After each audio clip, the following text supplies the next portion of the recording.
ప్రభుయేసుక్రీస్తు శ్రేష్ఠ నామములో వాక్యాన్ని వీక్షిస్తూ మరి సబ్స్క్రైబర్స్ అనేక మంది సబ్స్క్రైబ్ చేపిస్తూ అనేక మంది చేత సబ్స్క్రైబ్ చేపించడమే కాక ఫార్వర్డ్ చేపిస్తూ వాక్యాన్ని 10 మందికి వెదజల్లుతున్న నా ప్రియ అక్క చెల్లెలకు హృదయపూర్వకనాలు. ఈరోజు ఈ వాక్యం కూడా అనేక మందికి ఫార్వర్డ్ చేయండి, మీ ద్వారా వారు రక్షించబడాలి. ప్రియులారా, తండ్రి అయిన దేవుడు మానవ జాతి పట్ల ఉన్న ప్రేమతో ప్రభువైన క్రీస్తు నాథుని లోకానికి పంపించాడు. కన్యగర్భమందు ఆయన ఉద్భవించి అబ్రహాము సంతాన స్వభావం అంటే ఏ మనుషుని ద్వారా లోకంలో పాపం వచ్చిందో ఆ పాప విమోచన కొరకు పరిశుద్ధుడైన దేవాది దేవుడే జన్మించి కన్యగర్భమందు తన స్వరక్తం ఇచ్చి మనల్ని సంపాదించుకున్నాడు. ఈ రక్తాన్ని హేళన చేసేవారు నిశ్చయముగా శాపగ్రస్తులే. ఇది బైబిల్ చెప్తున్న సత్యం. అంటే ఎవరైతే తండ్రి అయిన దేవుని బట్టి ఆయన కుమారుడైన క్రీస్తునాథుని బట్టి విమోచించబడ్డారో పాపము నుండి, శాపగ్రస్తమైన జీవితం నుంచి వేరై ఉన్నారో అటు వారందరి పట్ల దేవుడు సంతోషకరమైనటువంటి శుభకరమైనటువంటి ఆనవాలు చేస్తూ ఉన్నాడు. క్రియారూపములో అద్భుతాలు చేస్తున్నాడు, సూచక్రియలు చేస్తున్నాడు. ఆయన యందు నమ్మిక ఉంచి అడుగు వాటన్నిటిని కూడా దయచేస్తూ ఉన్నాడు. దేవుని స్తోత్రం, హల్లెలూయా. కానీ కొందరు ఏం చేస్తున్నారంటే విశ్వాస జీవితంలో బలాభివృద్ధి, అన్ని విషయాల్లో బలాభివృద్ధి అంటే ఆత్మానుసారమైన బలాభివృద్ధి, శారీరకమైన బలాభివృద్ధి, ఆర్థికపరమైన బలాభివృద్ధి చెందినప్పుడు ఏమైపోతున్నారు అంటే విశ్వాసులు కాస్త అవిశ్వాసులుగా మారిపోతున్నారు. కారణం ఏంటంటే వాళ్ళకున్న ధనాన్ని బట్టి, వాళ్ళకున్న పలుకుబడిని బట్టి, వాళ్ళకున్న వేషధారణ బట్టి, వాళ్ళకున్న నగలను బట్టి, వాళ్ళకున్న పొలాలను బట్టి, వాళ్ళకున్న ఆస్తులను బట్టి, అంతస్తులను బట్టి, ఉద్యోగాలను బట్టి, బిడ్డలను బట్టి ఎక్కడ చూసినా గర్వం గర్వం గర్వం. రక్షణ విలువ తెలియక నిర్లక్ష్యముతో గర్వంతో విర్రవీగిపోతున్న వారు అనేక మంది నాశనం అనే గోతికి నడిపించబడుతున్నారు. ఈ రోజున నేను మీకు చెప్పాలి అనుకున్న ఒక అంశం ఏంటంటే 2 రాజుల చరిత్ర చెప్తా మీకు. 1 హిజ్కియా రాజు, 2 బెల్షజరు అనబడిన ఒక రాజు గురించి. ఈ 2 రాజులు దేవుడిచ్చిన ఆత్మీయమైన అనుభవాన్ని లేక ఆత్మీయమైన రక్షణను, ఆత్మీయమైనటువంటి ఆశీర్వాదాలను రుచి చూస్తూ దేవునికి మహిమకరంగా జీవించాల్సింది పోయి దేవునికి విరోధంగా వాళ్ళు నడవడం ప్రారంభించారు. ఈ విరోధమైన ఆత్మ మొట్టమొదట మనిషిలో నుంచి ఏ విధంగా మనకు కనబడుతుంది అని అంటే ఇర్మియా ప్రవక్త ద్వారా దేవుడు ఒక మాట చెప్తాడు. దేవునికి అసహ్యమైనది, దేవునికి హేయమైనది, దేవునికి అయిష్టమైనది, దేవుడికి నచ్చనిది మానవ జాతిలో ఒకటి ఉన్నది. అదేంటి ఈరోజు నేర్చుకుందాం. నేర్చుకోవడానికి మీరు అందరూ ఇష్టపడుతున్నారా? నీలో నచ్చనిది ఏంటో ఈరోజు వాక్యం చెప్తే నిజమే, నాలో ఒకవేళ ఇది ఉందో సరి చేసుకోవడానికి సిద్ధపడిన వారు దేవుని స్తుతించండి ఒకసారి. మీరు కూడా దేవుని స్తుతించవచ్చు. వాక్యాన్ని వీక్షిస్తున్న దేవునికి స్తోత్రం అనాలా. ఎందుకంటే మనం సరి చేయబడాలా. సరి చేయబడకపోతే నాశనం అనే గోతి మన కోసం సిద్ధంగా ఉంటుంది. ఆ గోతిలో పడిపోతావా, నిత్య జీవనానికి వెళ్తావా, నిర్ణయం నీదే. జ్ఞాపం చేసుకోండి, ఇర్మియా ప్రవక్త ద్వారా దేవుడు మాట్లాడుతున్నాడు. 49వ అధ్యాయాన్ని ఒకసారి మనం పరిశీలన చేసినట్లయితే 16-17 వచనం మూల వాక్యాన్నిగా మనం తీసుకొని ఈరోజు మనం మాట్లాడుకుందాం. ఆ మూల వాక్యం ద్వారా ఎవరు ఎటువంటి రాజులైనా, విశ్వాస సమూహమైనా ఎవరు ఎలాంటి పరిస్థితులు బ్రతుకుతున్నారు, ఎలాంటి పరిస్థితులు బ్రతికే వారికి దేవుడు ఎలాంటి శిక్ష విధిస్తాడు, ఎలాంటి ఆశీర్వాదాలు ఇస్తాడు అనే దాని గురించి నేర్చుకుందాం. 49:16 నీవు కొండ సందులలో నివసించువాడా, పర్వత శిఖరమును స్వాధీనపరుచుకునివాడా, నీ హృదయ గర్వము ఏం చేసిద్దంటండి? హృదయపు గర్వం ఏం చేసిద్దట? అందరూ మీ హృదయాల్లో అది ఉందా? లేదండి, మా హృదయాలు చాలా తేట తెల్లంగా ఉన్నాయి. ప్రభు చూసినా సరే మచ్చలేని చందమావలాగా మేము ఉంటామండి. పాస్టర్ గారు, మేము ఎట్లా ఉంటాం తెలుసా? తెల్లని మంచి ఎలా ఉండిద్దో మా హృదయం తెరవగానే నిజంగా తెల్లగా ఉంటుందండి. మచ్చైనా డాగైనా ఏమీ మాకు ఉండదు అనుకుంటున్న మూర్ఖులారా, ఒకసారి పరిశీలన చేసుకోవాలి. ఆ హృదయ గర్వం ఉన్న వాళ్ళు ఎలా ఉంటారు, ఆ హృదయ గర్వం నిన్ను ఎలా మోసం చేస్తుంది అంటే, మనల్ని మోసగించేది ఎవడో కాదండి, మన హృదయపు గర్వమే మనల్ని మోసపుచ్చుతుంది. దేవునికి స్తోత్రం, హల్లెలూయా. ఇక్కడ దేని గురించి అంటే అపవాది గురించి మాట్లాడుతున్నాడు. ప్రవక్త ద్వారా దేవుడు అపవాది అయిన సాతాను గురించి, ఆ ఆది ఘట సర్పం గురించి మాట్లాడుతున్నాడు. ఇక్కడ ఏమని మాట్లాడుతున్నాడు? నీవు భీకరుడవు, పర్వత శిఖరమును స్వాధీనపరచుకునివాడా, నీ హృదయ గర్వము నిన్ను మోసపుచ్చెను. నీవు పక్షిరాజు వలె నీ గూటిని ఉన్నత స్థలములలో కట్టుకొనినను, అక్కడ నుండి ఆ గూటిని ఎక్కడ కట్టుకున్నాడట? ఉన్నత స్థలం ఏంటి తెలుసా? చెప్పు. ఉన్నత స్థలం అంటే ఎక్కడ? దేవుని దగ్గర. ఏమండి, వీడు ఆ ఆది ఘట సర్పం అనబడిన అపవాది, ఆదిలో వాడు దేవదూత. ఎవరంట? దేవదూత. ఆ దూత ఏమైపోయింది తెలుసా? హృదయమందు ఏమొచ్చిందట? ఇప్పుడు మనం చదువుకున్నాం కదా, జ్ఞానం ఉండేవాళ్ళు, చెవులు ఉండేవారు, వినుచున్నవారు చెప్పాలా. హృదయం అందు ఏముందట వాడికి? మరి మనకేముందట? ఏదైనా ఒకటిలే, ఏముందట? అప్పుడప్పుడు ఇమ్మలమ్మ చెప్పింది, ఎంత అహంకారం తెలుసండే, పలానా డాష్ నేను చెప్పనులే. మీరు కాదు, మీరందరూ మంచోళ్ళు, మళ్ళీ ఆమె లేనిపోయింది అనుకున్నాను. అది నన్నే అనిద్ది, మనతో అనుకుందాంలే, మళ్ళీ లేనిపోయింది ఎందుకు. పాస్టర్ గారు, నీకు అసలు ఎంత గర్వం తెలుసా? దేవుని స్తోత్రం కలుగును గాక. ఎందుకంటే మీరందరూ గర్వం లేని వాళ్ళు కదా. మాట్లాడరిందే మీ శత్రువుని అంటారు, మీ శత్రువుకి ఎంత గర్వం అని. సరే, ఓకే, ఒప్పుకుంటారు ఎవరన్నా ఈ మాట? మనస్ఫూర్తిగా చెప్పండి. అంటే హృదయంలో ఒకటి, బయట చెప్పకూడదు ఎవరు కూడా ఆ మాట. సరే, ఓకే, నేనే వచ్చి జయమ దగ్గరకు వచ్చి, జయమ అసలు అంత గర్వం పనికిరాదమ్మా నీకు అని సీరియస్గా ఇట్లా అన్నాను అనుకో, పాస్టర్ గారు రేపు వారం నుంచి వస్తే అప్పుడు అడిగి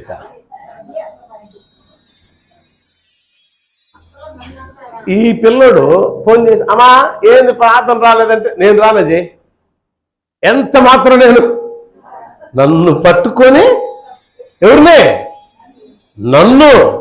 నన్ను పట్టుకొని గర్వం అంటాడు పాస్టర్. ఇక ఆ సంఘానికి నాకు ఏ సంబంధం రానుకోటయా? లేదు. మిమ్మల్ని కూడా అంతే అని ఉంటాడు పాప మీ పాస్టర్ గారు. ఎందుకమ్మా అంత గర్వనంగానే ఏ మాట పడుచుకుంది ఒక్కటే పడుచుకుంటాం. నేను ఇచ్చిన కాను గుర్తులేదా? నేను ఇచ్చిన ఆతిథ్యం గుర్తులేదా? నన్ను పట్టుకొని, ఎవరినే నన్ను పట్టుకొని. ఈ పాస్టర్ ఎంత మాట అన్నాడా? ఎంత మాట అది? పెద్ద మాట, పెద్ద బూతులాగా. గర్వము ఏ కోణాల్లో ఎన్ని రకాలుగా ఉంది తెలుసా బిడ్డలారా? డబ్బుందని ఒక గర్వం, అంటే మనసున గర్వం, హృదయంలో ఒక గర్వం, ఆలోచనలో గర్వం, నడకలో కూడా కొంతమందికి గర్వం ప్రదర్శిస్తారు, గర్వంగా నడుస్తారు. నాకేంటి అన్నట్టుగా ఏముండదు, నడుస్తూ ఉంటారు. ఆలోచనలో గర్వం, తలంపుల్లో గర్వం, నడకలో గర్వం, ఇంకా డబ్బులో గర్వం, బట్టల్లో గర్వం, చూపులో లేదా ఎంత గర్వంగా చూస్తుందో చూసావు పిల్ల. అత్తని కూడా లేదండి ఈ కోడలకి, ఎట చూస్తుందంట అత్తనే. ఎంత గర్వం. వాళ్ళ నాన్న ఏదో వచ్చి ఇచ్చెళ్ళాడని చూసావా, వాళ్ళ అమ్మో లేదో తీసుకొచ్చి ఇచ్చారని మనం ఎంత పెట్టినా నచ్చదు ఈ కోడళ్ళకి. అవును కదా? నిజం చెప్పండి, అబద్ధం చెప్పండి. ఈ ముందు బ్యాచ్ చెప్పలేరులే, మీరు చెప్పండి, అనుభవజ్ఞులు కాబట్టి. అత్తగారు ఏదైనా తీసుకొచ్చి పెట్టినాయి అస్సలు. నువ్వు 1000 రూపాయలు తీసుకొచ్చి పెట్టు, 1000 రూపాయలతో ఒక ఫ్రూట్ 1000 రూపాయలు అయినా సరే అత్తగారి ప్రేమతో తెచ్చినా 10 రూపాయలు రేగ్గాయలు ఇష్టం అమ్మాయి గారికి. అవునా కదా? మా నాన్న తెచ్చాడు ఏమనుకున్నా, మా అమ్మ తెచ్చింది, మరి ఏమేమైపోయిందో? అంతకంటే విలువైన తెచ్చిపెట్టిన వాళ్ళు ఏమైపోయారో? కారణం ఏంటంటే హృదయం గర్వంతో నింపబడింది. ఒక గొప్ప అతిశయం, మా వాళ్ళు, మాది. అంటే గర్వము ఎన్ని రకాల కోణాల్లోనికి మనిషిని తీసుకెళ్ళిందో అన్ని రకాల నాశనములోనికి నడిపించింది. డబ్బుందనే గర్వమా? అసలు ఆ డబ్బే లేకుండా చేస్తాడు దేవుడు. పదవి ఉందనే గర్వమా? ఆ పదవే లేకుండా చేస్తాడు. ఉద్యోగం ఉందనే గర్వమా? ఉద్యోగమే లేకుండా చేస్తాడు. పనులు బాగా ఉన్నాయి, సంపాదన బాగుంది, కళ్ళు నెత్తిరికెక్కిన గర్వమా? అసలు ఆ పనులే లేకుండా చేస్తాడు దేవుడు. ఏమైపోతావు బిడ్డ? బెల్షస్సరే రాజు, బెల్షస్సరు అనబడిన రాజు దానియేలు కాలములో ఎంత గర్వంగా విర్రవీగాడో తెలుసా? ఎందుకో తెలుసా? గర్వం ఏంటి తెలుసా? ఎందుకు వచ్చింది తెలుసా? ఆయనకి రాజ్యములో, ఆ సువిశాల సామ్రాజ్యములో ఉన్న వాటిని బట్టి, అంటే బంగారం బట్టి కావచ్చు, సైన్యాన్ని బట్టి కావచ్చు, పాడి పంటలు బట్టి కావచ్చు. బెల్షస్సరు రాజు బబులోను సామ్రాజ్యాన్ని పరిపాలన చేసేటప్పుడు యూఫ్రటీస్ నది ఆ పరివాహక ప్రాంతమంతా వ్యాపించి ఉండగా ఆ నది చుట్టూ కాలువలు తీపిచ్చాడట. అంటే రైతు వారీగా, వ్యవసాయ పరంగా ఆ రాజు వ్యవసాయంలో ఒక మంచి అవగాహన కలిగి రాజ్యం సువిశాలమైన ఆ సామ్రాజ్యం గొప్పగా దీవించబడాలని కోరుకున్నాడు. బాగా వ్యవసాయం అభివృద్ధి చెందాలని కోరుకున్నాడు. అన్నట్టుగానే దేవుడు ఆ సామ్రాజ్యాన్ని అభివృద్ధిలోనికి తీసుకుపోతూ ఉండగా ఒక్కసారి అయ్యగారికి కొమ్ములు, నెత్తికి కొమ్ములు మలిసినాయి. ఏం కొమ్ములయ్యే? గర్వం అనే కొమ్ములు. అందుకే పశువులకు కూడా కొమ్ములు లేటుగా నెగుతాయి పైకి. పుట్టంగానే కొమ్ములతో పుడతాయా? చిన్నగా ఆ కొమ్ము ఎట్ట చిన్నగా వచ్చిద్దో నీ గర్వపు కొమ్ము కూడా చిన్న చిన్నగా మెల్లమెల్లగా మెల్లమెల్లగా మెల్లమెల్లగా పాకుతూ ఉంటుంది.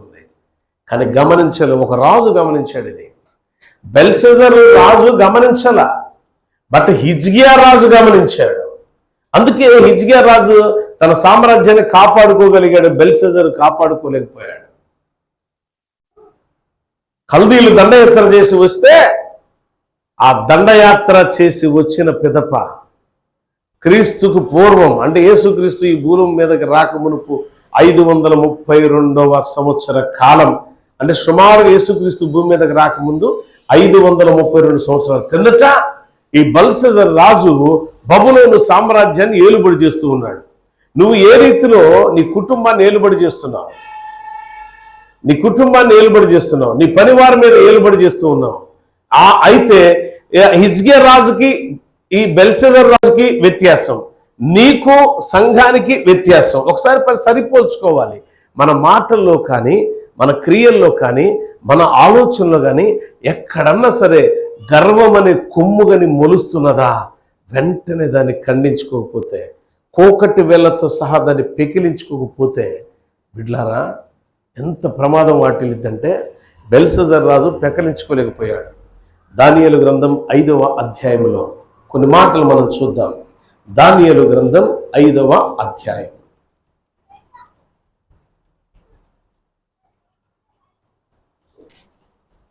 దానియేలు గ్రంథములో 5వ అధ్యాయంలో రాయబడి ఉన్నది.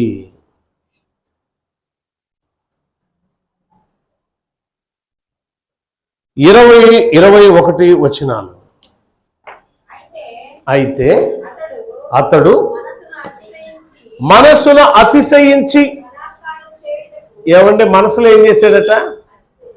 అతిశయం. అతిశయమే గర్వం, గర్వమే అతిశయం. ఆ మనసును అతిశయించి బలత్కారము చేయుటకు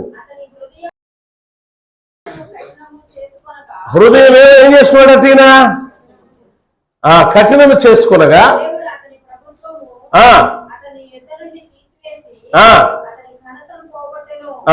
చూసారా? హృదయపు గర్వం, అతిశయం మనకేం చేసిద్దంట? మనకున్న స్థితిని తగ్గించేస్తుంది. ఇందాక నేను చెప్పింది అదే. ఇక్కడ రాజు కాబట్టి రాజ్యం కోల్పోయేటట్టు చేశాడు, ఉన్నత స్థితిని కోల్పోయేటట్టు చేసింది. అంటే గర్వము ఉన్న స్థితిగతులను మార్చివేస్తుంది. అంటే ఎలా ఉందంటే, నువ్వు గర్వం లేకపోతేనే ఉన్నత స్థితిలో ఉంటావు, గర్వంతో ఉంటే ఆ స్థితిని కోల్పోతావు. అందుకే సామెతల గ్రంథకర్త అయినటువంటి సొలొమోను ఓ అద్భుతమైన మాట అంటాడు. దీన్ని చాలా షార్ట్ కట్ లో మాట్లాడతాడు. చూడండి, 16:5 సామెతల గ్రంథం 16వ అధ్యాయము 5వ వచనంలో ఈయన ఎంత చక్కగా మాట్లాడతాడు. జ్ఞాని అయిన సొలొమోను గర్వం గురించి ఏమని చెప్పాడు? సింపుల్ గా చెప్పేశాడు. ఇక్కడ చూడండి, గర్వముతో ఉన్న హృదయం కలిగిన ప్రతి వ్యక్తి కూడా యెహోవాకి హేయము అసహ్యము కలిగిన వాడు. ఆమేన్, హల్లెలూయా. అదే విధంగా 18వ వచనం చూడమ్మా, 16-18వ వచనం. నాశనమునకు ముందు గర్వము, చూడండి, నాశనానికి ముందు ఏం నడిచిద్దంట అంటే మనకంటే ముందు ఏం నడుస్తుంది? ఇప్పుడు గర్వం నడుస్తుందంటే అర్థం ఏంటి తెలుసా? మనం ఏమైపోతున్నాం? బెల్షస్సర్ రాజు ఏమైపోయాడు? రాజ్యాన్ని కోల్పోయాడు, రాజరికాన్ని కోల్పోయాడు. రాజుగా ఎంతో మంది పనివారులు ఉంటారు, ఆ పనివారులను కోల్పోయాడు, రాజ్యాన్ని కోల్పోయాడు, ప్రాణాన్ని కోల్పోయాడు. ఆ పర్షియా దేశపు చక్రవర్తి ఎప్పుడైతే అటాక్ చేశాడో ఆ యొక్క దాడిలో భయంకరమైన మరణాన్ని రుచి చూశాడు. కేవలం గర్వం వల్ల ఆయన ఏం కోల్పోయాడు తెలుసా? తన రాజ్యాన్ని కోల్పోయాడు, కుటుంబాన్ని కోల్పోయాడు, రాజరికాన్ని కోల్పోయాడు, ఇంకా ఉన్నతమైన స్థితిని కోల్పోయాడు, ప్రాణాన్ని కోల్పోయాడు. అవసరం మనకిది? ఈ గర్వం అనే ముళ్ళు మన జీవితంలో అవసరమా? ఎవరి హృదయములో ఆ అతిశయం ఉందో వారు తీసుకోకపోతే నాశనమే వారి యొక్క అంతము. గర్వం ఏం చేసింది తెలుసా? మనల్ని లేనిపోయిన ముప్పులు తెచ్చిపెట్టింది. గర్వం రాజ్యాన్ని ఏలుబడి చేస్తూ ప్రజలతో, కుటుంబంతో, తన యొక్క పరిపాలన విభాగంతో ఆనందోత్సాహంతో గడిపే వ్యక్తి హృదయములో, మనస్సులో ఎప్పుడైతే అతిశయపడ్డాడో, నేను గొప్ప రాజుని, నన్ను మించిన వాడు ఎవడూ లేడు, నా రాజ్యాన్ని పడద్రోయగలిగిన వాడు ఎవడూ లేడు అనుకున్నాడట. అప్పుడు అనుకోగానే దేవుడు అంటున్నాడు, నీ రాజ్యాన్ని నేను పడద్రోయబోతున్నాను అని. నువ్వు అనుకుంటున్నావా నీకున్న స్థితిని ఎవడు మార్చలేడు అని? జాగ్రత్త, నీ స్థితిని మార్చగలిగిన వాడు. టైటానిక్ షిప్ తయారు చేయబడినప్పుడు అన్నాడట, దేవుడు కూడా ఈ షిప్ని ముంచలేడు అన్నాడు. తయారు చేసినాడు, గ్యారంటీ అనమాట. దేవుడే దిగొచ్చినా సరే ఈ షిప్ ఎట్టి పరిస్థితుల్లో మునిగిపోదు అన్నాడట. ఏమన్నాడు తయారు చేసినాడు? ఆ ఓనర్ ఏమన్నాడు? దేవుడే, మనుషులు కాదండి, దేవుడే దిగొచ్చిన ఈ షిప్నే ఏమీ చేయలేన్నాడు. ఒక మంచు పర్వతం దాటికి మునిగిపోయి వేల కొలది ప్రాణాలు కోల్పోయారు. ఓ రాజు అన్నాడట, ఓ దేశ ప్రధాని అన్నాడట, అయ్యా ఇక నేను గెలవడం అనేది ఖాయం, రేపొద్దున పట్టాభిషేకం నాకు ఖాయం, దీన్ని దేవుడు కూడా ఏమి చేయలేడు, రేపు నేను రాజుని కాబోతున్నా, దేశాన్ని ఏలబోతున్నాను, ప్రధాని కాబోతున్నాను అన్నాడు. తెల్లారేపటికి ఆ శవాన్ని ప్రజలు మోసుకొని వెళ్ళారు. దేవునికి స్తోత్రం, హల్లెలూయా. అయ్యాడా రాజు అయ్యాడా? శవాన్ని మోసుకెళ్ళారు. ఎవరయ్యారు? రాజు అయ్యాడా? రాజు అవుతున్నా రేపు పొద్దున అన్నాడు. రాజు కాదు అయ్యింది, శవం అయిపోయాడు, సమాధి పాలయ్యాడు. టైటానిక్ షిప్ ఓడ ముంచటం దేవుడి వల్ల కూడా కాదన్నారు, బట్ దేవుడే ఆ షిప్ను ముంచేశాడు. రాజు అన్నాడు, బెల్షస్సరు నా సామ్రాజ్యాన్ని నా దగ్గర నుంచి కాజేయటం ఎవరి వల్ల కాదు అన్నాడు. కానీ దేవుడు ఆ సామ్రాజ్యాన్ని కోల్పోవటమే కాదు, ప్రాణాన్ని కూడా కోల్పోయేటట్టు చేశాడు. నీ హృదయ గర్వం నిన్నెంత బలహీనతలోని తీసుకెళ్ళి తెలుసా? నీ హృదయ గర్వం నువ్వెందుకు పాడైపోతున్నావు, నువ్వు ఎందుకు నాశనమైన గోతికి వెళ్తున్నావు అంటే, నీ జీవితంలో ఎక్కడ కూడా ఆరోగ్యం సరిగా లేక, అభివృద్ధి సరిగ్గా లేక, నీ యొక్క కుటుంబ సంసార జీవితంలో సరైన సఖ్యత లేక, అన్నదమ్ముల మధ్య, అక్క చెల్లెల మధ్య కుటుంబ వివాదాలు, ఇరుగు పొరుగు వారితో వివాదాలు నిరంతరం నిత్యం, ఒకవేళ నీ అహంకారమే ఒకవేళ కారణమే జ్ఞాపకం చేసుకో. ఆ అహంకారం నిన్ను పడద్రోస్తుందేమో జ్ఞాపకం చేసుకో. రాజైన హిజ్కియా 2వ దినవృత్తాంతాలు 32వ అధ్యాయంలో అనుకుంటూ, బహుశా రాజైన హిజ్కియా గురించి 32వ అధ్యాయం 2వ దినవృత్తాంతాలు 32, 25, 26 వచనాల్లో కొన్ని మాటలు రాయబడి ఉన్నాయి. చూడండి ఒకసారి. హిజ్కియా మనస్సును గర్వించి తనకు చేయబడిన మేలుకు తగినట్లు అమ్మా అందరికి జ్ఞాపకం చేసుకోండి. దేవుడు మీకు మేలు చేశాడు. ఎవరికి దేవుడు మేలు చేయలేదు. ఇక్కడ కూర్చున్న వాళ్ళు ఈరోజు నువ్వు ఆరోగ్యంగా ఉన్నావంటే కారణం ఏంటి తెలుసా? ఇంత సౌఖ్యంగా ఉన్నావంటే, ఇంత ఆరోగ్యంతో ఇక్కడికి నడిపించబడ్డావంటే దానికి కారణము దేవుడే. దేవుడు లేకుండా మనం లేము.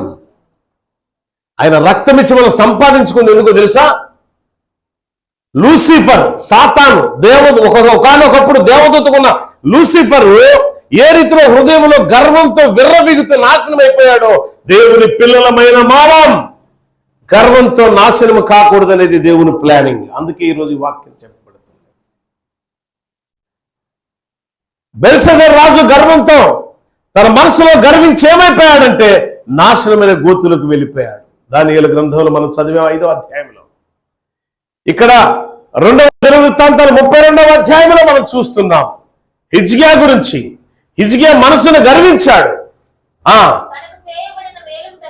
దేవుడు ఏ విధమైన మేలు చేశాడో ఆ మేలు తగినట్టు ప్రవర్తింపనందున అతని మీదకి, యూదా యెరూషలేము వారి మీదకి దేవుని కోపం రాగా, ఎవరి కోపం రాగానే ఏం చేశాడు? రాగానే ఏం చేశాడు? కోపం వస్తే దేవుని కోపం వచ్చిందని తెలియగానే ఏం చేశాడు? ఈయన గర్వాన్ని విడిచిపెట్టాడు. నువ్వేం వదిలిపెట్టలేకపోతున్నావు?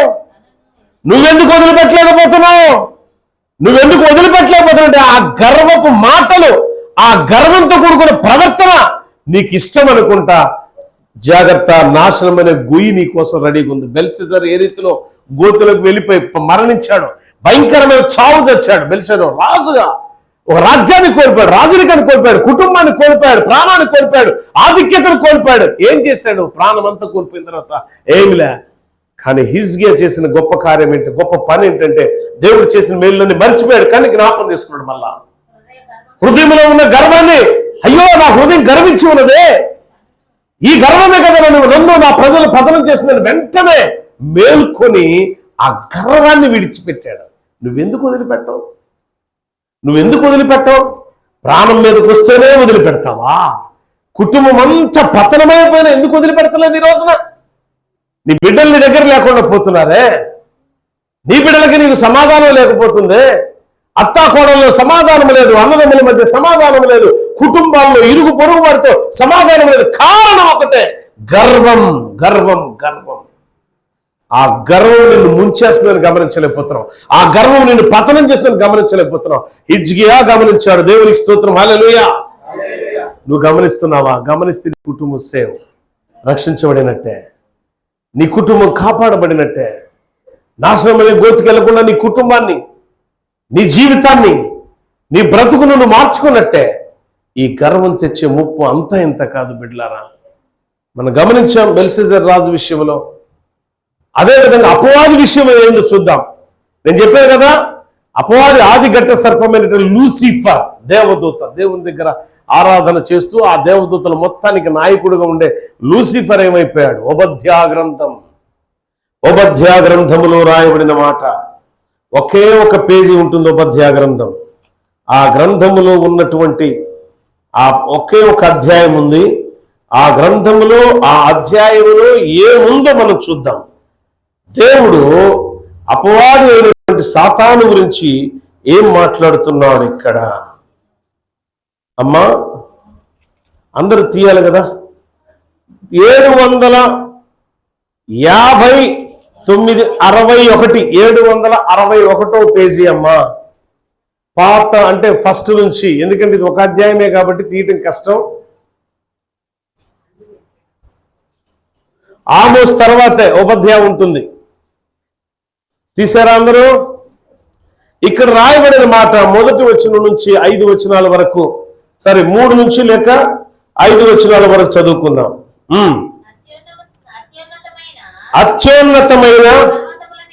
అత్యున్నతమైన పర్వతముల మీద ఆశీనుడై ఉండి కొండ సందులలో నివసించువాడా, నన్ను క్రిందికి పడద్రోయగలవాడు ఎవడని అనుకునేవాడా, నీ హృదయము గర్వము చేత నీవు మోసపోతివి. పక్షిరాజు గూడంత ఎత్తున నివాసము చేసుకుని నక్షత్రములలో కట్టినను అచ్చటి నుండి యెహోవా వాక్కు ఇదే. దేవుని స్తోత్రం, హల్లెలూయా.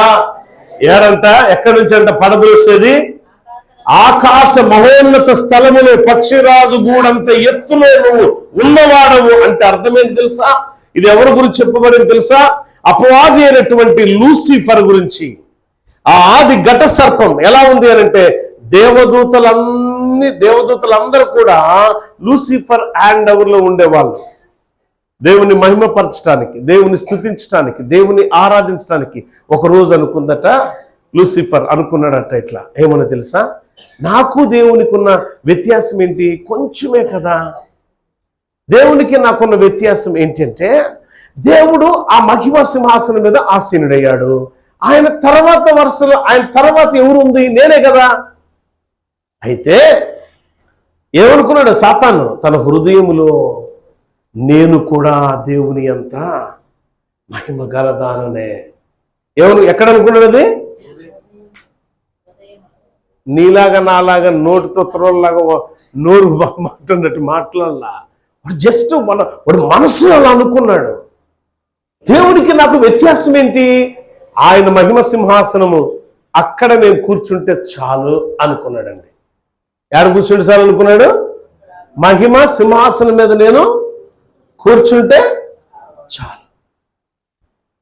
నన్ను ఎవడ కిందకి పడద్రోసేది? నేను ఎత్తైన శిఖరం మీద ఆసీనుడు అంటే దేవుడు ఒక తన్నితి ఎక్కడ కూర్చిపడ్డాడు తెలుసా? భూమి మీద కూర్చిపడ్డాడు. ఏం చేశాడంటే ఏడపడ్డాడు? భూమి మీద. ఇంకా ఉంది, యెషయా గ్రంథంలో కూడా ఉంది, కింద కాని నిన్ను కోసివేసిన వాడను, ఉన్నతంగా ఎదిగానని వృక్షంలో పోల్చుకుంటున్న వాడా, నిన్న కింద కాన నరికిన వాడని నేనే కదా అంటాడు ప్రభువారు. అంటే నువ్వు ఎంత ఎత్తి ఎదిగినా సరే నువ్వు ఎక్కడ, అందుకని ఈ మాట రాయబడింది, ఎంత ఎత్తుకి ఎదిగినా ఒదిగి ఉన్నవాడు ఎప్పుడూ గొప్పవాడే. ఆమేన్, హల్లెలూయా. అన్ని ఉన్న ఇస్త్రాకు ఏం చేసిద్దంట? ఏమి లేనిది. కొంతమంది చూస్తూ ఉంటాం, వాళ్ళకి అందం ఉండదు, ఆకారం సరిగ్గా ఉండదు, కానీ వాళ్ళు మిగతా వాళ్ళ అందగత్తెలు అందరికంటే అందగత్తె అనుకునేది అమ్మాయి అయితే. అబ్బాయి అయితే వీడికంటే నేను ఇంకా అందరూ నా ఇంకే చూడాలనుకుంటారు. బట్టలు మొన్న క్రిస్మస్ పండగకి, ఏం పండగ భలే మాట్లాడాను, అదే ఆ క్రిస్మస్ పండగ రోజు మా ఇంటికి ఒకడు వచ్చాడు, కళ్ళజోడు పెట్టుకున్నాడు, టక్ చేశాడు, వేసాలు ఎట్ట అంటా ఉన్నాడు, పండుతో చిన్నితో మాడుతూ ఉన్నాడు. ఈడుగుడు రాని ఇటు చూశా, అది గుర్తుపట్టలేను, మా పక్కింటోడే కానీ గుర్తుపట్టలేడు. ఇంకిటి చూసి నేనన్నా, అరే ఎట్టు వేసం తిప్పన్నా, ఊరుకో బావా అన్నాడు. కాదు చెప్పరా అన్నా అన్నట్టు అన్నాడు. ఏమి నవ్వుకున్నానో నేను మామూలుగా లేదు. అంటే వాడి ఉద్దేశం ఏంటి తెలుసా? ఆ వీధి మొత్తం కూడా వాడే అందగడై ఉండాల. అంటే ఆ పిల్లవాడిని ఉద్దేశించి నేను అంటల్లా, సహజ సిద్ధంగా నేను అనుకుంటా, ఈడ కూర్చున్న వాళ్ళందరికంటే నేనే స్పెషల్ అట్రాక్షన్ అనుకుంటా నేను కూడా. అర్థమైందా? అంటే ఏమీ ఉండదు, కానీ అందరికంటే నేనే. ఇది ఎక్కడుండాలి తెలుసా బిడ్డలారా? ఆత్మీయ జీవితంలో ఉండాలి, ఒదిగి ఉండే జీవితంలో ఉండాలి, అణచివేయబడే జీవితంలో ఉండాలి. ఎంతవరకు? ఒక దినం, ఒక సమయం, బాగా శ్రమ పడుతున్న దినాలు, బాగా శ్రమలు అనుభవిస్తున్న దినాలు. నేను మా అన్నయ్యతో అన్నా, హైదరాబాద్ అన్నయ్యతో, ఏంట్రా నీకే ఇన్ని బాధలు అంటే, నేనన్నా, అన్నయ్య దేవుని చేతిలో రొట్టిగా ఉన్నా, నన్ను ఎంత నలగొట్టాలో దేవుడికి తెలుసు. నేను నలిగే కొద్దీ ఆత్మీయంగా హెచ్చించబడుతున్నాను, అది చాలు నా జీవితానికన్నా. మా అన్నయ్య ఏడ్చాడు ఆ మాటకి. ఏంట్రా అంటే, అన్నయ్య నేను శ్రమ పడుతున్నా కాదంట్లా, ఈ శ్రమలో కొన్ని సంఘాలను వెలిగించే వ్యక్తిగా మార్చుకున్నాడు దేవుడు, ఇంతకు మించిన ధన్యత ఏమనుందా అన్న. అది గ్రేట్ రా అన్నాడు. ప్రియులారా, నేను ఒకటి చెప్తా, దేవుడు నిన్ను ఎంత ఆశీర్వదించాడో అది నువ్వు మర్చిపోబాక. నిన్ను దేవుడు ఎంత ఎచ్చైన స్థితిలో నిలబెట్టాడో అది నువ్వు మర్చిపోయి మాట్లాడబాక. ఒకవేళ మాట్లాడితే నీ పూర్వపు దినాల కంటే బహు చెడ్డ దినాలు నువ్వు చూడాల్సిన పరిస్థితి వస్తుంది. కనుక గర్వం తెచ్చే ముప్పుని మనం ఎవరు కూడా అనుభవించకూడదు. ఎందుకంటే మనలో ఆ గర్వమే ఉండకూడదు. ఉపద్యా గ్రంథములో అపవాది అయిన సాతాను గురించి, ఇర్మియా గ్రంథములో అపవాది అయిన సాతాను గురించి, ఈ లూసిఫర్ గురించి రాయబడి ఉన్నది. యెషయా గ్రంథంలో రాయబడి ఉన్నది. అయితే నేను చెప్తున్నా, వాడు బాగా విర్రవీగి మనసులో ఒక్కటే అనుకున్నాడు, మహిమ సింహాసనం తప్ప అన్నింటినీ సరి చూసుకుంటే నేను కూడా దేవునితో సమభాగస్తుడినే అనుకున్నాడు. ఆ హృదయంలో ఎప్పుడైతే ఆ పుండు పుట్టిందో, గర్వం అనే పుండు ఎప్పుడైతే చెలరేగిందో త్రోయబడ్డాడు. ఎక్కడికో తెలుసా? అగాధములోనికి వచ్చి పడ్డాడు. ఉన్నతమైన స్థితి నుంచి అగాధంలో దిగజారిపోయాడు. హిజ్కియాని చూద్దాం. ఎప్పుడైతే మనసులో గర్వం, ఆ గర్వం వల్లే నేను నా ప్రజలు పాడైపోతున్నామని గమనించాడో ఆ గర్వాన్ని విడిచిపెట్టాడు, బాగుపడ్డాడు. బెల్షెజర్ రాజు గర్వంతో విర్రవీగాడు. నాకేంటి, నా సామ్రాజ్యానికేంటి, నన్ను కూలద్రోయగలిగిన మగాడు ఎవరున్నారు ఇక్కడ అనుకున్నాడు. తనకు తెలియదు తన సామ్రాజ్యాన్ని కోల్పోయి గడ్డి తినే పరిస్థితి వచ్చిందని. గడ్డి తినే పరిస్థితి, నీచమైన పరిస్థితి వచ్చిందండి. ఆఖరికి శత్రువుల చేతిలో హతమైపోయాడు. బిడ్డలారా, జ్ఞాపకం చేసుకోండి, గర్వం తెచ్చే ముప్పు అంతా ఇంత కాదు. గర్వము అపవాదినైతే దైవత్వాన్ని కోల్పోయేటట్టు చేసింది. గర్వము మహిమ రూపాన్ని కోల్పోయేటట్టు చేసింది. గర్వం దైవత్వాన్ని కోల్పోయేటట్టు చేసింది లూసిఫర్కి, మహిమత్వాన్ని కోల్పోయేటట్టు చేసింది. మూడవది అన్ని కోల్పోవడమే కాదు, పడద్రోయబడేటట్టు చేసింది. బెల్షెజర్ రాజు జీవితంలో ఏం జరిగింది చూసారా? రాజరికం పోయింది, రాజ్యం పోయింది, రాజరికంతో కూడుకున్న ఆ పరిపాలన కోల్పోయాడు. అంతేకాదు తనకున్న ఆస్తిపాస్తులు అన్ని కోల్పోయి, కుటుంబాన్ని కోల్పోయి, రాజ్యాన్ని కోల్పోయి, ప్రజల్ని కోల్పోయి దీన స్థితిలో దిగజారిపోయాడు. ఆఖరికి ఏమైందంటే చంపివేయబడ్డాడు. బట్ హిజ్కియా జీవితంలో అలా కాదు. హిజ్కియా గర్వంతో మనసును గర్వించాడు, ఆపద వచ్చి పడింది, ఆపదని ఎరిగి ఉన్నాడు, గర్వించాడు, ఆపద ఎరిగి ఉన్నాడు, గర్వాన్ని విడిచిపెట్టాడు. 3 పాయింట్స్ హిజ్కియాలో. బెల్షెజర్ రాజు విషయంలో 5 విషయాలు, హిజ్కియా విషయంలో 3 విషయాలు. 3 విషయాలు అపవాది అయిన సాతాను విషయంలో. మహోన్నతమైన పరిస్థితి కోల్పోయాడు, మహిమత్వాన్ని కోల్పోయాడు, పడద్రోయబడ్డాడు అపవాది. హిజ్కియా ఏం చేశాడు? గర్వం వల్ల వచ్చిన ముప్పుని ఎరిగి ఉన్నాడు, గర్వాన్ని విడిచిపెట్టాడు. మరి నువ్వేం చేస్తున్నావు? ఈరోజు ప్రార్థన చేద్దాం. ప్రభువా, నా మాట వల్ల, నా క్రియ వల్ల నేను గర్వంగా ఉన్నానా? ఆ గర్వం అనే ముళ్ళును, ఆ గర్వం అనే కొమ్మును తెగనరకండి నీ వాక్యంతో. నన్ను పరిశుద్ధపరచండి, పవిత్రపరచండి, లోబడే మనసు నాకు దయచే ప్రభు అని ప్రార్థన చేసుకుని అందరూ మోకాళ్ళు ఉంచాలా. ప్రతి ఒక్కరు కూడా, ఈ వాక్యాన్ని వీక్షిస్తున్న మీరు కూడా మోకాళ్ళలో అనుభవంలోనికి రండి. మోకాళ్ళ అనుభవంతో మనం ప్రార్థన చేద్దాం. మన జీవితాలను చక్కదిద్దుకుందాం. మహాపరిశుద్ధుడా, మహోన్నతుడా, నీకు స్తోత్రాలయ. మమ్మల్ని చక్కదిద్దువాడు నీవే, మమ్మల్ని సరిచేవాడు నీవే. హిజ్కియా జీవితం మేము చూస్తున్నాం. అయ్యా, మనసును గర్వించాడు. ఇశ్రాయేలు ప్రజల మీదకి ఏ రీతిలో, యెరూషలేము ప్రజల మీదకి ఏ రీతిలో నీ యొక్క కోపం రగులుకుందో వెంటనే హృదయంలో ఉన్న గర్వాన్ని విడిచిపెట్టాడు. అయ్యో గర్వపు కొమ్ము, అయ్యో గర్వం అనే ముళ్ళు నా జీవితాన్ని కాదు, నా ప్రజల జీవితాన్ని పాడు చేస్తుందని ఆ గర్వాన్ని విడిచిపెట్టి తనను తాను తగ్గించుకున్నాడయ్యా. తనను తాను తగ్గించుకున్న వారు హెచ్చించబడతారు. అందుకే హిజ్కియా రాజు మరలా హెచ్చించబడ్డాడు. బెల్షెజర్ రాజు తగ్గించుకోలా, హెచ్చింపే కోరుకున్నాడు, పతనమైపోయాడు. ఈ వాక్యాన్ని వీక్షిస్తున్న బిడ్డలందరినీ జ్ఞాపం చేసుకోండి. ఈ క్షణంలో విన్న బిడ్డలను జ్ఞాపం చేసుకోండి. అపవాది అయిన లూసిఫర్ అత్యున్నతమైన స్థానాన్ని కోల్పోయాడు, మహిమత్వాన్ని కోల్పోయాడు. తన గర్వం వల్ల, అహంకారం వల్ల త్రోసివేయబడ్డాడు. ప్రభువా, మేము ఎప్పుడు నీ సన్నిధి నుంచి త్రోసివేయబడే బిడ్డలుగా మేము ఉండకూడదు. నీ రక్షణ విలువ తెలుసుకొని, నీ రక్షణ నిర్లక్ష్యం చేయక, నీ రక్తములో కడుగుబడ్డాం, పరిశుద్ధపరచబడం, బాప్తిసపు విలువను మేము గమనించి మేము నడుచుకోవాలి. అతి ధన్యత దయచేయండి. ఇంకా బాప్తిసం తీసుకోకుండా, రక్షణ విలువ గమనించకుండా, ఇంకా పాపములోనే, ఇంకా అహంకార దృష్టితోనే ఉన్న వారందరినీ మహిమకరంగా నీ సత్య సాక్షులుగా నీ బిడ్డలమైన మా అందరినీ, అనగా వాక్యాన్ని వీక్షిస్తున్న బిడ్డలు కూడా దయచేయమని యేసు నామములో అడుగుచున్నాను తండ్రి. ఆమేన్.